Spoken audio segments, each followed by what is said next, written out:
male body and female body. The female body is considered to be 9 times more prone to lusty conditions than male body. So therefore, it is now we can think of how increasingly it is more difficult for a woman's body, and therefore it behooves the husband to take even more responsibility to make sure the household runs properly.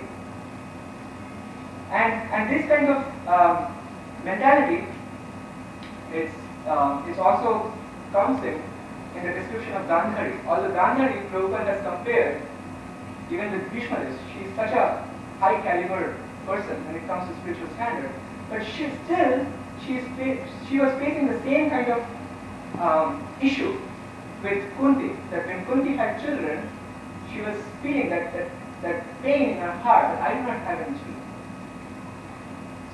So for a woman, that thing comes very quickly, or that's more,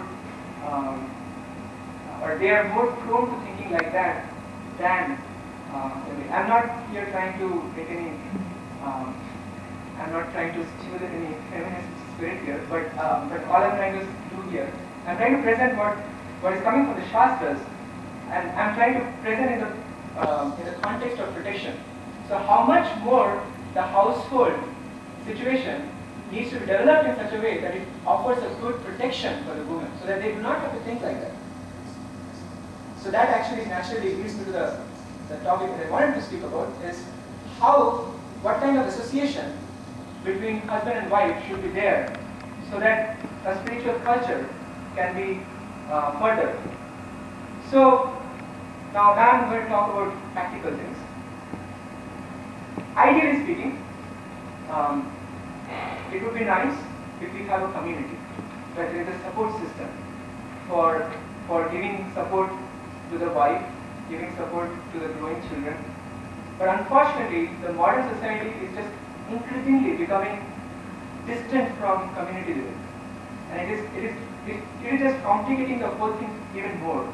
But what happens? Husband is going to a job, and wife, even though that urge initially may not be there, that I should be working out or anything, but it's just because of the setup, automatically, like because of not having enough services at home, one gets victimized by this abandonment or feeling boredom, not finding enough opportunities to kind of express, and therefore they start thinking about how to find jobs, how to work, and then also channelize that energy outside.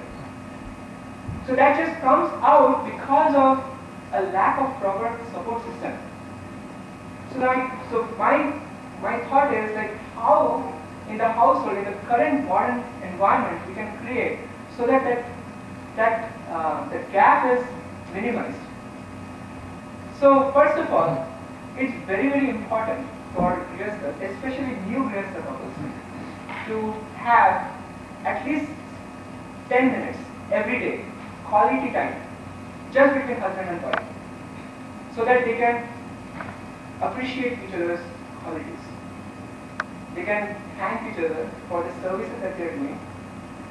They can at least express their gratitude that without that support, I would not be able to do what I am doing. So when we fail to do that, what happens is that it just builds up. It builds up like a volcano. And after some time, it's going to come out. You either have experienced it, or in the future you will experience it. I can guarantee you.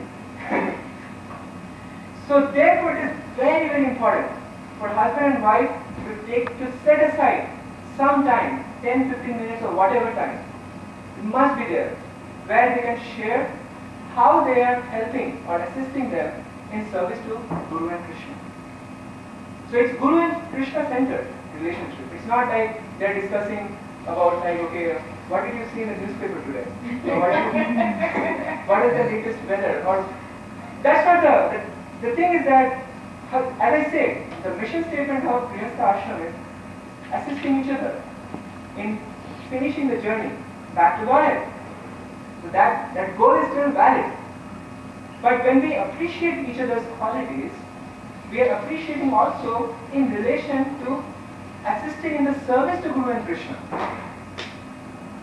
So like for me, I can share, without my wife's support, I cannot come here. So right now I'm here because she has to take care of my child. It's a big deal to alone just take care of a child without having a support system. And similarly, like in a week when I have to go for university preaching or any kind of activities, she has to take care of so many things behind. So the thing is that appreciation may be there internally, but when we express it, that keeps the relationship fresh, and therefore expression is important. Because this confusion I used to always have, that yes, I am getting appreciation, big deal. But if you do not express, that's not actually enough. That appreciation must be expressed. Because when you're appreciating, you're actually applying nectar of instruction, verse 4. Guyam Akhyati Prichati. Guyam Akhyati Prichati is one of the 6 loving exchanges that Rupa Goswami has recommended for cultivating loving relationships, Krishna-centered loving relationships. So, so in this way, so the practice of all those loving relationships first should begin at home and then outside. Charity begins at home. It's not about like that we are here to make the world Krishna consciousness, world Krishna conscious, while the house is burning in fire. Then we are actually completely lost it. Because what we are actually passing down to our children, if we are not able to work together just between 2 of us, and then we are talking about like making others Krishna conscious, it's a failure, a big failure. Conversely, if we fix this in a very methodical, systematic way, if husband and wife have very strong relationship centered around Guru and Krishna, if that is there, that will act as a foundation for doing so many services. That one can do so many outreach activities just based on that foundation. But if that foundation is not there, if that foundation is shaky, then one would find that the other projects which we take up, which initially blossom, but you would not be able to sustain. So it's very important for husband and wife to become very strong team for supporting the activities of Krishna consciousness. And one of the ways, so I didn't read in the 3rd canto where the relationship between Mother Devahuti and Kardama Muni will come. That's another very interesting section to read about relationship between husband and wife. That Prabhupada makes a very nice statement in the purpose, that he says that the husband-wife relationship is a fine balance between intimacy and respect. So both have to be there. There is intimacy between the open sharing of the heart. At the same time, there is respect. That this is a person who is actually supporting me. So in one sense, you can see like here, protection is also coming from the wife. As much as the protection is coming from the husband, the protection is also coming from the wife. Because if the wife had not been there, we would be looking for satisfying those desires somewhere else. So by having that strong foundation in the house, we are saved from so many torturous desires, so many torturous activities that we would have otherwise participated in. So it's a protection. Wife is offering that protection, so we should be grateful. As Prabhupada has written, a Krishna conscious household, in Krishna conscious household life, wife can act as a source for liberation if it is properly done. And then it's also important, so when we talk about respect, one of the ways respect can come in, if husband and wife dutifully can also offer obeisances to each other. Because we like offering obeisances to devotees, but we somehow don't see our spouses as devotees, unfortunately. So, Vancha Kalpatarubhyashta Kripasindubhyeva all goes to other devotees. But when it comes to home, we take it for granted. But when we develop a culture of respect, that will go a long way. That will really go a long way.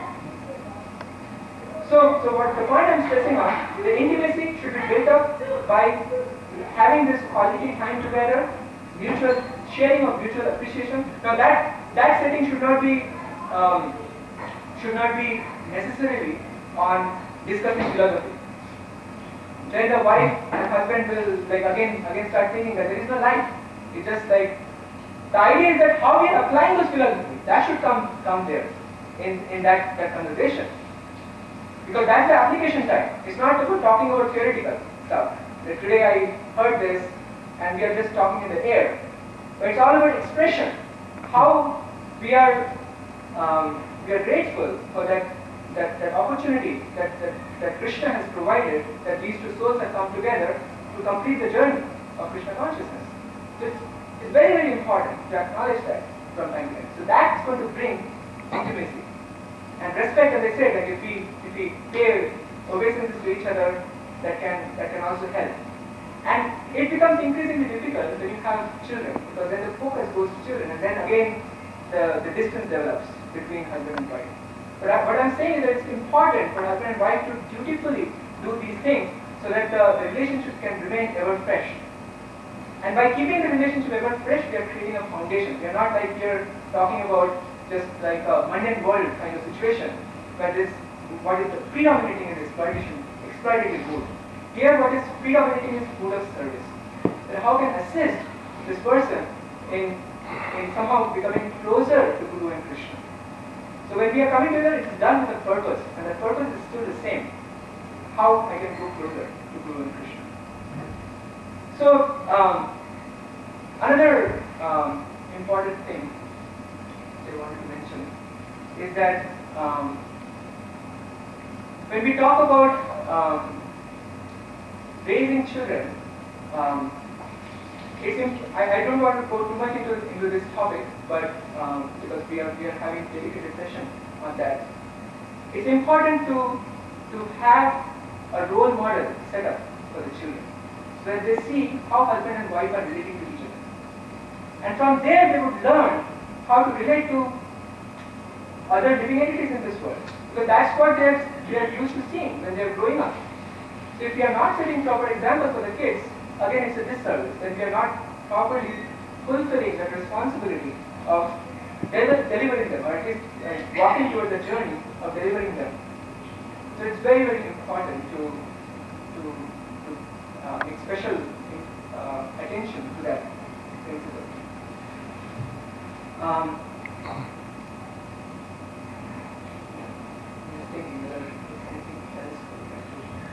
This is a vast topic. I don't want to go too much into other things. I just want to focus on giving some practical advice based on my own practical experience, what I learned from my superiors, how I have seen things, and I've seen these things work like magic.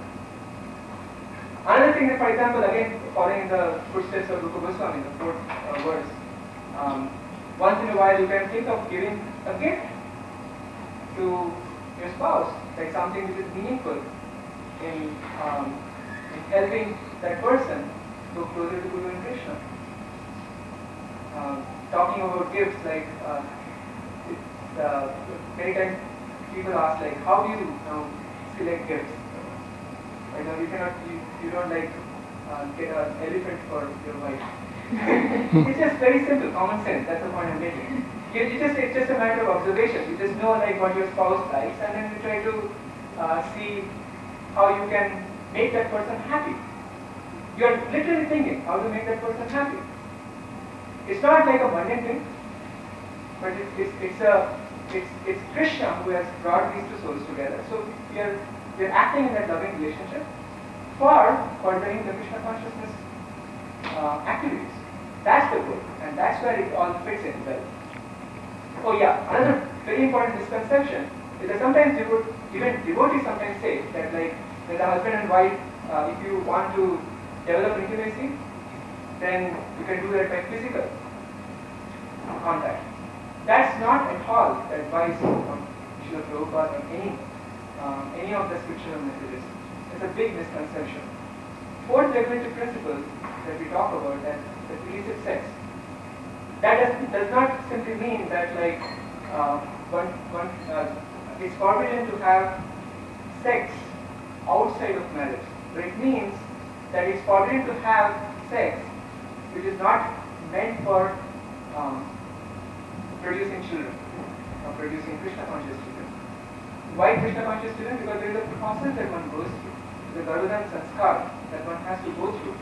And by following the process, one actually very consciously thinking that I want to somehow or other beget a Krishna conscious child. With that kind of pure mentality, one is approaching that service.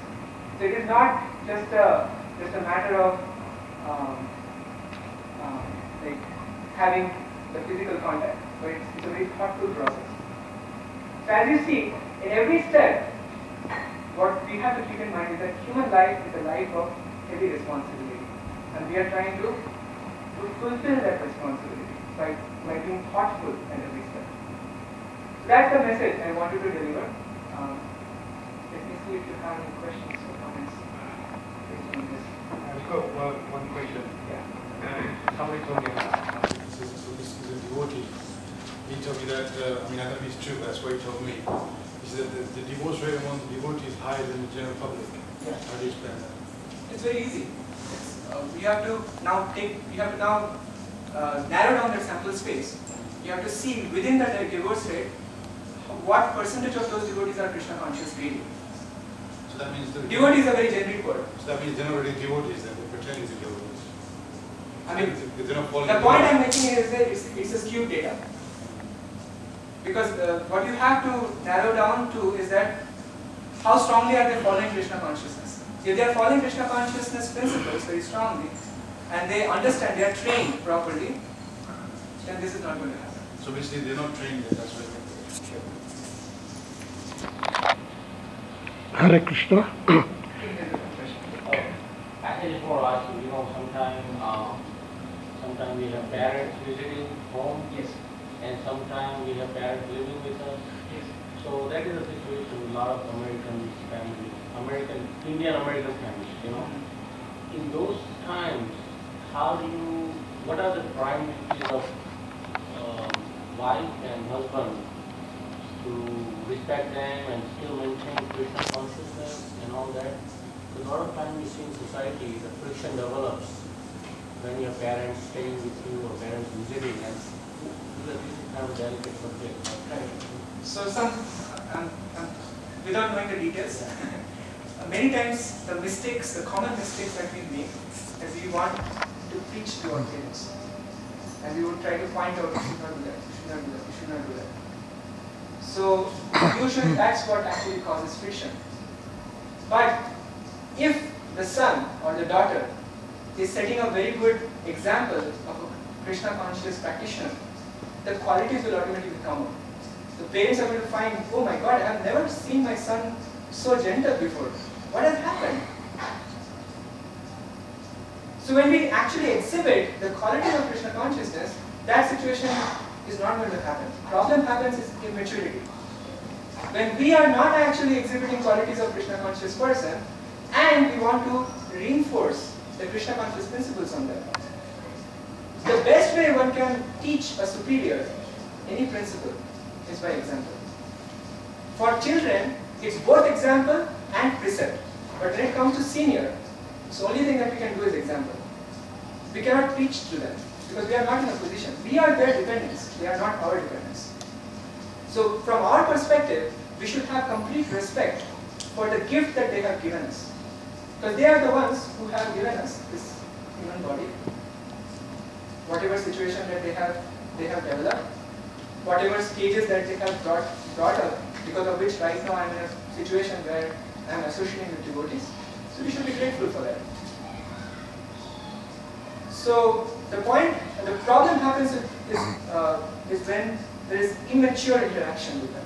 That's the main reason for breakdown. It's not really that it's because of Krishna consciousness that the relationship is breaking down. That's not the issue. The issue is immature exhibition of Krishna consciousness. So focus should go on how to properly respect them, and yet at the same time I can internally become more mature devotee without actually slackening on my practice of Krishna consciousness. So I can be very strong in my sadhana, morning and evening sadhana. Parents are not going to say, oh, you should not be waking up at 3:30. That's very bad. They're not going to say that. No parent is going to say that. So if they see that this person is very serious in Krishna consciousness and developing good qualities, they will be very happy. Because after all, parents want children's happiness. So what would be like some important duties of son or son's wife towards them? Giving them because Virastashram sometimes they are part of it. Yeah, definitely. It's a unit. It's a whole extension. Yeah. So one of the ways that one can give them opportunities for saintly association. Like for example, there are Vrindavan Yatras and so on and so forth. I mean, take them. The heart can melt just by being in the holy dham, being in the presence of saintly devotees. These are some very practical ways one can bring transformation. We don't even have to speak a single word to them. Just because of the influence of the holy dham, because of the presence of the saintly devotees, transformation can come. So we can think, that's where we have to intelligently think how we can maneuver. See, Narad Muni is very expert. If you see Narad Muni's example throughout the Bhagavatam, for every devotee, his treatment is very unique. When it came to King Prachini Varishar, whom he saw that he was tremendously attached, right? He started telling him some allegorical story. And then all of a sudden King Vikram said, oh, that's me. So, why did Narad Muni have to do that? He is a pure devotee. He is like, he has received super empowerment. He is the Bhakti Shakti of Krishna.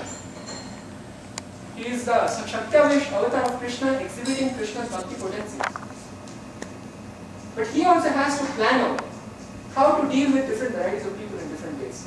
From regarding the hunter, he said that don't kill halfway, kill them fully. See the kind of advice. So depending on time, place and circumstance, he is very intelligently thinking how to move this heart. So it takes a little bit of, you can say, experience and experience of failures also. But when it comes to parents, we should be extremely cautious, not to preach, but rather focus should go on setting proper examples. That's where I think usually the mistake happens. Does that answer? Hare Krishna. Very nice pravachan. I have a question and a comment. Comment first. I would like to share experience of 48 years of successful marriage. 3 things, mantra. First thing is, every morning I greet my wife as Ram Ram. Why not Hare Krishna? She doesn't like Krishna. She is a devotee of Hanuman and Lord Ram. So first thing is greet her with Ram Ram. And then second thing, throughout the day, whenever any. Second thing is, throughout the day, if anything she does good, in appreciation, I say, I love you. And third thing, if I make a mistake, I say, I'm sorry. So these things. Now a question. You have mentioned Narad Muni as a very nice celestial preacher and he is a Krishna Shakti as regards preaching is concerned. So the question is, King Priyavrata wanted to go to the forest. He was instructed by Narad Muni to do that and he agreed. Now came Lord Brahma. Lord Brahma preached King Priyavrata about Garhastha Dharma, about maintaining the progeny, supporting the kingdom and everything. And then King Priyavrata agreed to Lord Brahma. So please throw some light on that. First of all, Lord Brahma is Narada's spiritual master. Lord Brahma is Narada's spiritual master. And then he's also his grandfather. Right? So there is respect, first of all, for the instruction that he has received. But more importantly, he also said that you will receive all protection. You will receive, even within the Grihastha household, protection. You will not fall down. The main reason why he is concerned is that he didn't want to fall down into the, because in Grihastha there is danger. Right? So one is going too close to that opportunity for sense gratification. But he has been also offered that protection. So on the basis of that protection, that he agreed. And that is far more important, that he has been assured that protection. So that's the beauty of the saintly devotees, that they, along with their blessings, whether they tell you to marry or they tell you to remain a brahmachari, within either of the things there is full protection. And not only that, there is full protection, it also establishes that